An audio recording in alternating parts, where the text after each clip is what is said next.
societal case for Bitcoin. What we haven't done is given a moral case for Bitcoin. And I think this is a very important part of what we're doing as Bitcoiners, because what we need is the moral high ground. And if we can convince people from a moral high ground, I think this will be, it'll get more people to adopt and so on.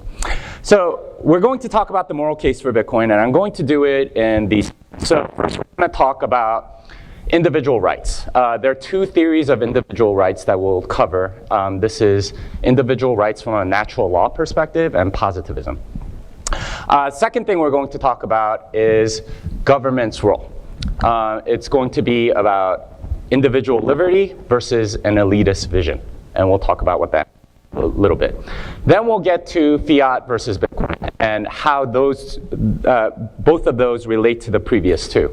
What is its stance on individual rights and the role of government. And finally, no talk on a moral case for Bitcoin would be complete without talking something about virtue, or what it means to have better character and so on. And we'll talk about the incentives around those in that last section. And I titled it "Bitcoin Fixes This" because fiat has corrupted character in ways that we do not fully appreciate. All right, so let's get started. Natural law versus positivism. And what we're going to talk about here is the theory of rights. And there are two main theories. The first is the theory of natural law. This is the idea that rights are something we already have, and that if they're violated by anyone, including government, that it is a violation of moral law. So this is a passage from the Declaration of Independence. We hold these truths to be self-evident, that all men are created equal, that they are endowed by their Creator with certain unalienable rights, that among these are life, liberty, and the pursuit of happiness. And this is from the Declaration of Independence. The reason why the colonists felt like they couldn't declare independence was because they felt like their natural rights were being violated by England, right? That the English king was violating their natural rights, and therefore it was not a legitimate government. That was their argument, okay? That's the basis of natural law. We already have these rights, and if you violate them, then you are an illegitimate government. Now, the other view is something called positivism, and this is the idea that the government gives you rights, that the government gives you things that you can and cannot do, and that rights are not legitimate unless the government explicitly gives them to you. So this is a good example. If you can give someone a haircut at home, but if you want to get paid for it, you have to get a license permission. Somebody has to say from government, from the authority, and they are the arbiter of morality. That is the positivist view of morality, or of rights. So why would people like natural law? Well, I mean, first of all, it's common sense, right? And that was one of the tracks from the Spirit of '76 was Thomas Paine's Common Sense. It's just very intuitive. Natural law is intuitive. Okay, it's wrong to kill people, all right, with no reason, things like that. It's also fairly just and universal. It's very easy to say, okay, this person violated this person's rights, and it's fair to people. And finally, it is individual-centric because you are protecting each individual's natural rights. They have the right to life, liberty, and the pursuit of happiness and other things. And it's attractive for those reasons. Now, why would anyone like positivism? Well, it's people in power. First, it's much easier to enforce, right? Positivism says if you are not given that right, then you are in violation, right? If you don't have a license to cut someone's hair, then you are in violation if you are collecting payment for that. And therefore, it makes enforcement much, much easier. With natural law, you get new technologies and stuff like that. Do you have the right to privacy on a device that's on the cloud and things like that? It's very hard to figure out. And it requires a lot of thought and a lot of jurisprudence in order to figure out. With positivism, it's very easy for the authorities to enforce because it either is or it isn't in violation of the rights that they've given you. And that means that they have the right, more or less, to change the scales of justice. They can say, okay, well, we're going to treat these people differently than these people, and this is very convenient for those in power. And it's very beneficial to bureaucrats because they get to set the rules. They get to say, okay, do. And you have no recourse because we get to set the rules. There's no higher authority that you can appeal to and say this is unfair. So that's natural law versus positivism. And at this point, I want you to recognize that natural law is moral, positivism is highly immoral. And in fact, if you look throughout history, all of the worst governments with the worst atrocities, every single one of them was positivist. The state gives you the right to do something. The state gives you the right to do X, Y, or Z. And they take stuff like your right to life, your right to liberty, your right to pursue happiness. And that's one of the things that they end up doing with the power that they have. So if you're a believer in positivism, you can sort of stop the talk right now. I don't really have anything more to say to you. But if you're a believer in natural law, let's go on. Let's talk about the role of government. Because there are two possible roles of government: individual liberty versus an elitist vision. And according to the Declaration of Independence, it's all about individual liberty, right? The government's job is to make sure that you protect the rights of individuals. We'll talk about elitist vision, but this is more or less the difference. It's leave us alone versus take care of us all, right? Some vision that you might have. And I realize that this slide makes it look like conservatives are good and liberals are bad. Not the case at all. You'll see in the next slide, conservatives are not spared at all. All right, so here are some possible elitist visions that governments can have. Workers, paradise, something like that, right? This is the Marxist vision. Or a racially pure community, right? That's the Nazi vision, or whatever.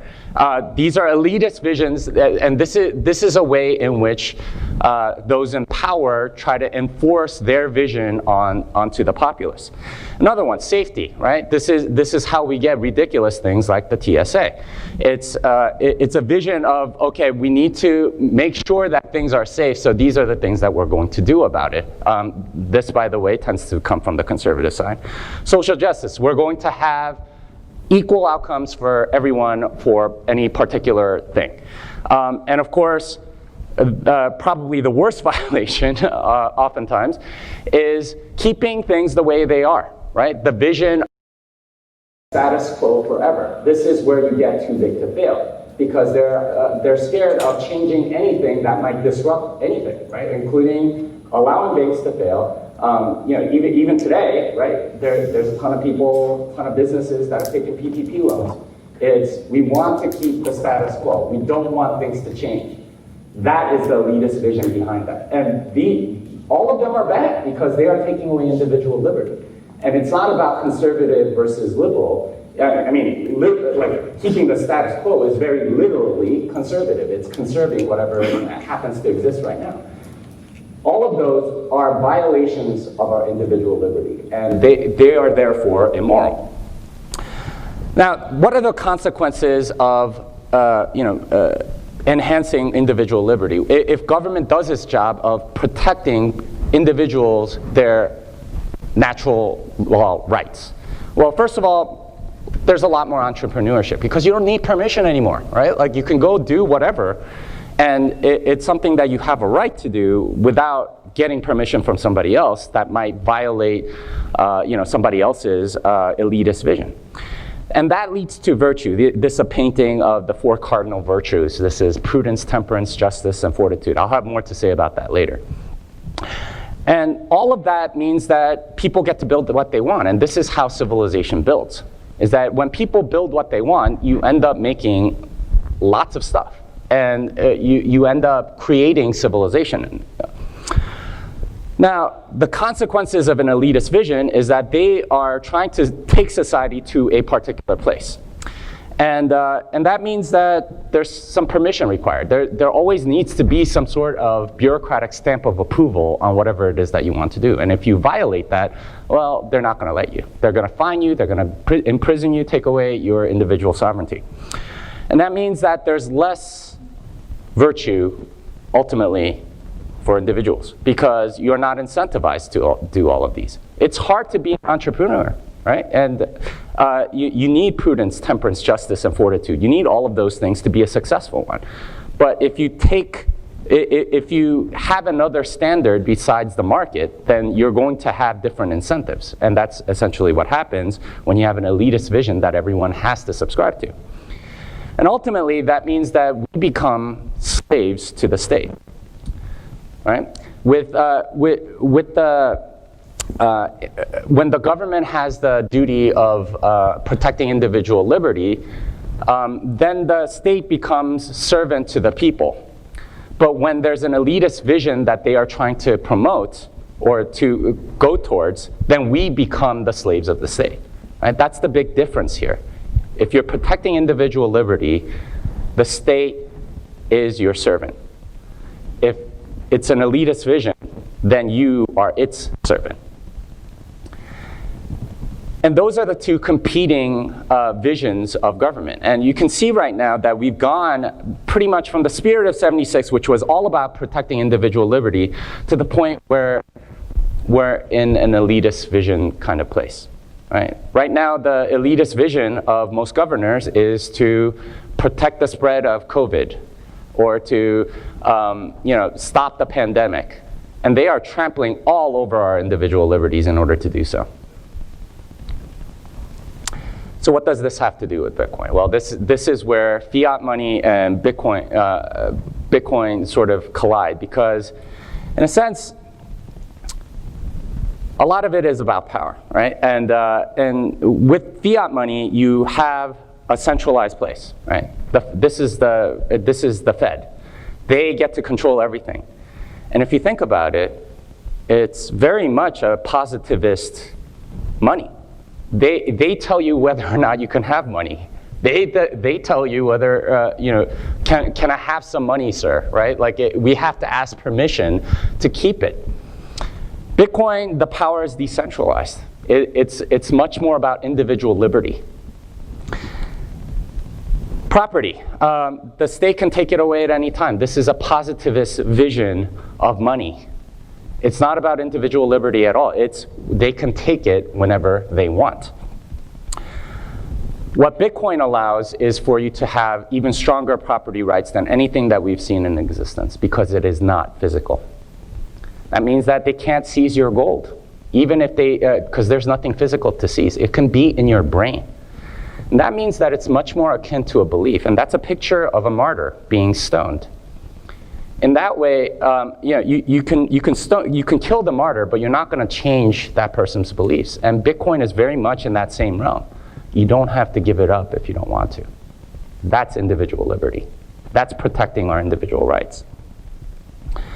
There's also production.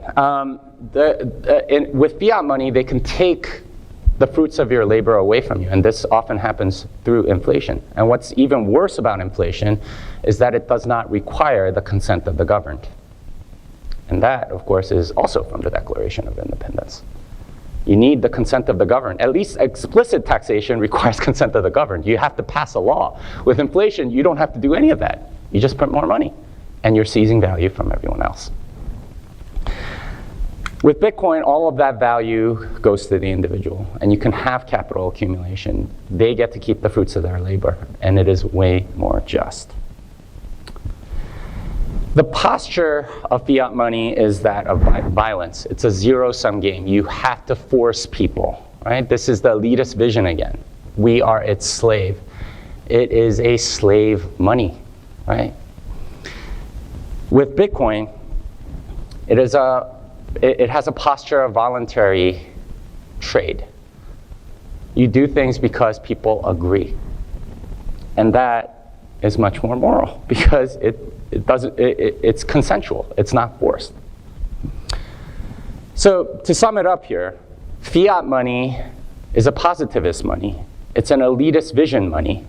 Bitcoin is aligned with the moral law. It enhances individual liberty. That's why it's moral. And I said before that I would have more to say about virtue, and here it is. We're going to talk about those 4 virtues, the classical virtues that go all the way back to Aristotle. These are the 4 cardinal virtues. And no talk about morality would be complete without talking about virtue in some way. So there's prudence. Prudence is the idea, well, we in Bitcoin call it low time preference, but that's essentially what it is. It's the idea that you are planning for the future, that you are not just throwing away today. Right now with fiat money, you have enormous amounts of debt. A lot of people have high time preference. And that means that they become slaves to their debt. Bitcoin doesn't allow for this, right? In order to take on debt, it costs a lot more. And you end up having a much lower time preference, meaning that you end up with more prudence. Temperance. So in a fiat system, consumption is encouraged like crazy because you need the circular flow of money. And what you end up getting is people that are not very good at controlling themselves and doing things to excess, right? This is everything from materialism to eating too many donuts to binge watching things and things like that. Temperance is this idea that you do things the right amount. And that is not encouraged at all by fiat money. With Bitcoin, this comes back because this is something that gets rewarded by the market instead of the current system that we have. There's justice. There's a lot of rent seeking that happens in a fiat economy, right? And this is a good picture of it. Lobbying will get you so many rent seeking opportunities and put barriers to competition and so on. With Bitcoin, what you get is the elimination of a lot of these rent-seeking opportunities. And that means that things are more just, because all rent-seeking is, in some way, theft. It's unjust. It's taking value that doesn't belong to you. The final one is fortitude. And fortitude, you can use words like courage or guts or something like that. That's what that means. And the sad reality of a fiat social elitist vision kind of society is that it gets highly politicized because the government is in control of everything. There are competing visions usually. And that's what most of fighting about politics is all about. It's fighting for different visions of the future. And what fortitude does, and that means that you don't have a chance to really exercise fortitude per se. It's not that brave to stand with lots of other people that believe the same things as you, or to be in an echo chamber or something like that. And what you get are riots and things. This is destruction, right? This is not courage. This is not fortitude. This is just doing what everyone else is doing. This requires all the courage of a bully. Instead, with Bitcoin, you get real fortitude. That's being an entrepreneur. That is taking risk and trying something that might or might not work with the risk of failure. That's real virtue. And that's what we get with Bitcoin. So ultimately, my argument for the moral case for Bitcoin is that Bitcoin is that which aligns with natural law. It's what gives us protection for our individual rights. Because right now, we are headed towards a tyrannical state. And we can see it happening all around us. Every state in the world is becoming more and more tyrannical. more and more about the vision that they have instead of protecting individual liberty, especially in the last 6 months. The moral case for Bitcoin is that fiat is a positivist money. It's a tool of the state. And to be able to opt out of that is a moral imperative. Fiat delenda est. Thank you.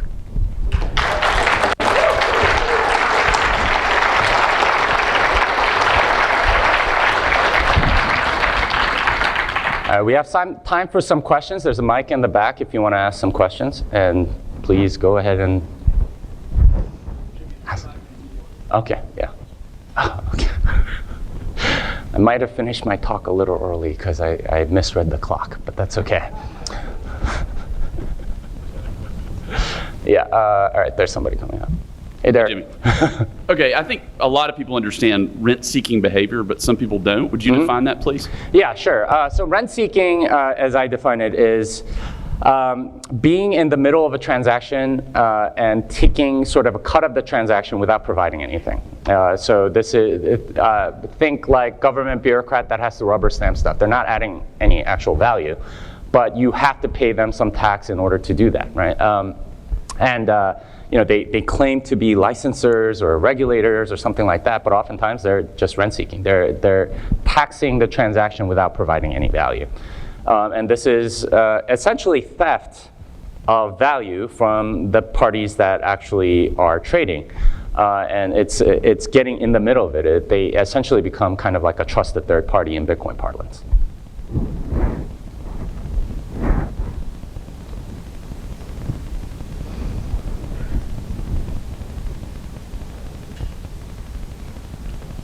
Thank you, Jimmy. Very inspiring. Can you look into your crystal ball? I know you have one, and you know, see where we've gone the last whatever it is 5 months, and where are we headed? And is there any examples from any countries, maybe in South America, that have already taken this path? Headed in what manner? Like with respect to Bitcoin or something? With respect to tyranny and money.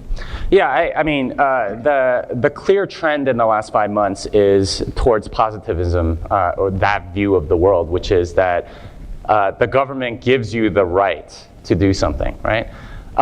The freedom of assembly is encoded into the Constitution. The fact that a lot of governors are saying, no, you can't assemble anymore, that's a violation of our natural rights. That's a natural right that they are violating by saying that we can't. Instead, it's their view that they can give you this right, that you don't have this right unless they first allow you to have it. That's a positivist view. And the thing about positivist views is that they are the most tyrannical in history. Every single government that's done enormous evil, if you look at them, they had a positivist view. Nazi Germany, Stalinist Russia, Mao's China, Pol Pot, all of it's, we give you the right to life. We give you the right to liberty. We give you the right to property and happiness.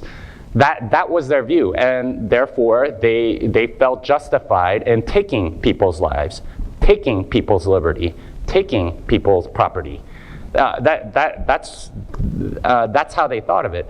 The sad thing is technology has only enhanced the state's power to sort of enforce their elitist vision. And their competing vision, surely, but the trend towards positivism has been kind of continuous, and especially strong over the last 5-6 months. It's governors are thinking that they have rights that they don't, that they have powers that they don't. And if you believe in natural law, as I do, that we have these rights already, then that is a profoundly immoral thing to do.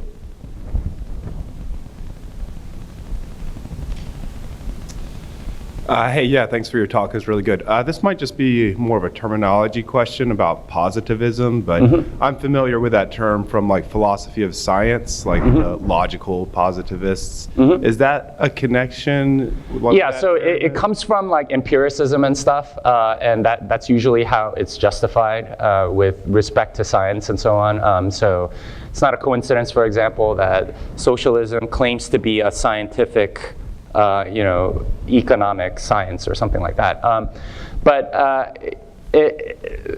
When you think about rights, it cannot be empirically proven.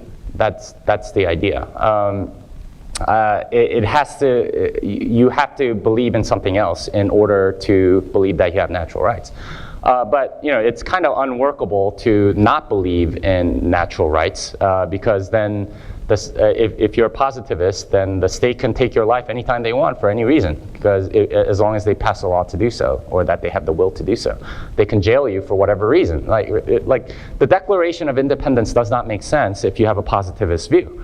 It's completely against the spirit of 76, because it would say, the government has the right to jail me or kill me because they're the government and they're the ultimate moral authority. If you believe that there's that there's a higher moral authority than that you do have rights that exist outside of the auspices of government, then natural law is pretty much what you have to believe. Whether or not you believe in God or not. Obviously, the signers of the Declaration of Independence did, but you don't have to. But that's the idea, is that you cannot come up with a moral system that is purely based on empiricism without that's not positivist, and it's profoundly morally unjustified, and I think it's pretty clear why. Hey Jimmy, so this talk really hit a chord with me. I'm originally from Venezuela, and I saw single-handedly and witnessed what a socialist government does to a country. Venezuela went from being literally one of the wealthiest countries in South America to being a failed state in less than 20 years because of socialist principles. My question to you is, now in the recent political environment, why do you think that there's such a large portion of the population in the United States that are attracted to this failed ideology? Yeah, it's a great question. Why are people attracted essentially by this elitist vision, right? Like of socialism in particular, but almost any elitist vision. Usually it's in the interest of those in power to promote whatever elitist vision that they have. And this is the false dichotomy of politics right now. It's one side says we need to keep things exactly the way they are. This is the status quo, kind of like conserve everything. Everything needs to stay exactly the same. And then the other side is much more about, okay, here's a world that we can imagine that we think would be much better than now, and this is what we all have to work towards. Neither of those are right. They both violate our individual liberty. And the fact of the matter is, when you get a lot of marketing dollars, essentially, towards one vision or the other, you can do a lot of things. We're taught in school a lot of this stuff, and it's been sort of socially approved and so on. It's part of conventional wisdom. We've been indoctrinated to believe those things because it's in the interest of those in power. Hopefully that answers your question. One quick question. There are a couple different ways you can sort of arrive at the concept of inalienable rights. And I'm curious, and this might be like too personal for the forum, but what's kind of your personal formulation? Is it more of sort of like it being an incredibly powerful social construct, or is it more just like a naturally or like divinely endowed sort of set? Well, I can say this pretty freely. I'm a Christian, so I believe in God, and I believe that He endowed us with natural rights. Now, you don't have to believe that in order to believe in natural rights. In fact, Hans Hermann Hoppe has written, I think, a very eloquent reasoning for why natural rights exist. And it's from a completely non-divine perspective. It's, okay, we argue, therefore, that you sort of assume that I have the right to my body, and therefore all these other things, and it's very logically thought out and provided. But for me personally, it's because I believe in a creator. Cool. Thank you.